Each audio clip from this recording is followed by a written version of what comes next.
Hey, what's up? My name is Evan Schneider, and today we're going to be seeing how the Fuji X-H2s holds up against the Red Epic Dragon. A lot of you have been asking for a long time for this video, so I'm excited to finally share. Now, I tried to make this test kind of a balance between a scientific test, but also kind of a real world scenario. And I will say, it is not easy filming a camera test, just walking around, because people just do not like it when someone is walking around holding two cameras in their hands and shooting random stuff.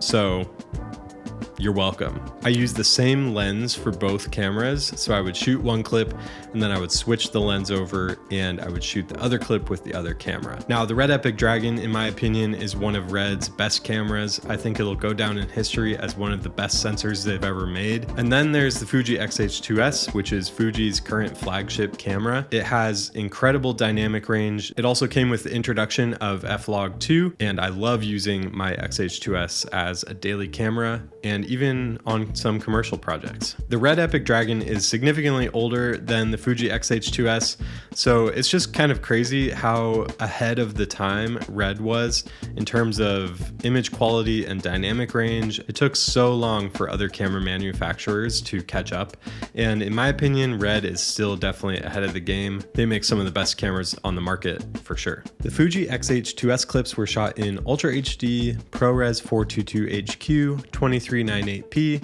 F-Log2 at the minimum ISO of 1250, 5600K, sharpness -4, high ISO NR -4, interframe NR off, and peripheral light correction off. The clips were processed in DaVinci Resolve and transformed from F-Log2 F-Gamut to Rec. 709 Gamma 2.4 using my F-Log2 conversion LUT. I could not use a CST node because at this time Resolve doesn't have support for F-Log2, only F-Log.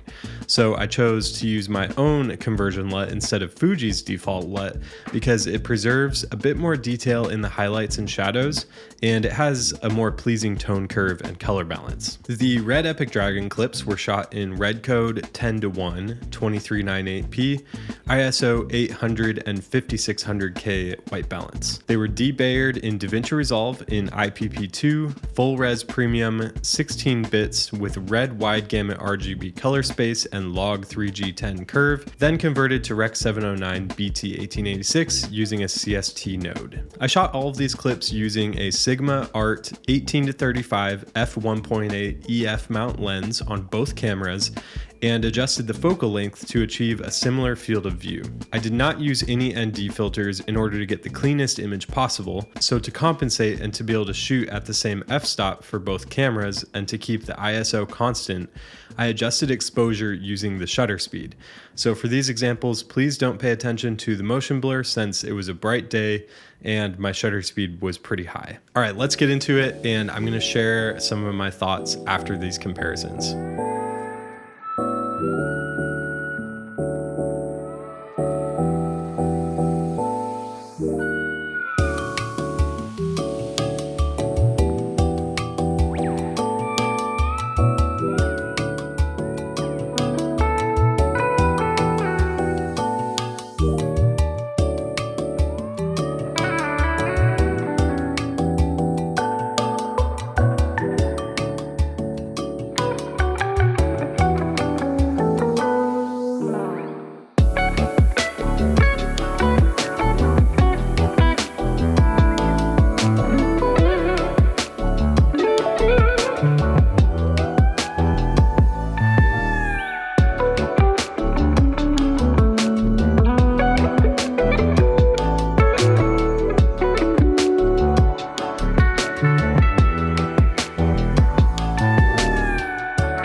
So yeah, what did you guys think? Personally, I was actually pretty shocked and surprised at how well the Fuji compares to the Epic Dragon. And it actually gave me a lot more confidence in using the X-H2s. I've known that it's an incredible camera, but just because it's a mirrorless hybrid and it just looks so unassuming, you kind of have to get past that mental barrier of what the camera looks like, but just focus on the image that it's creating. I actually felt like it kind of explained, and I kind of further understood why I think I love the image from the X-H2s so much. And I think it's actually because it's not actually that far off from what the Red Epic Dragon is giving. There's some aspects of the image from the Epic Dragon that I actually consistently change when I color grade.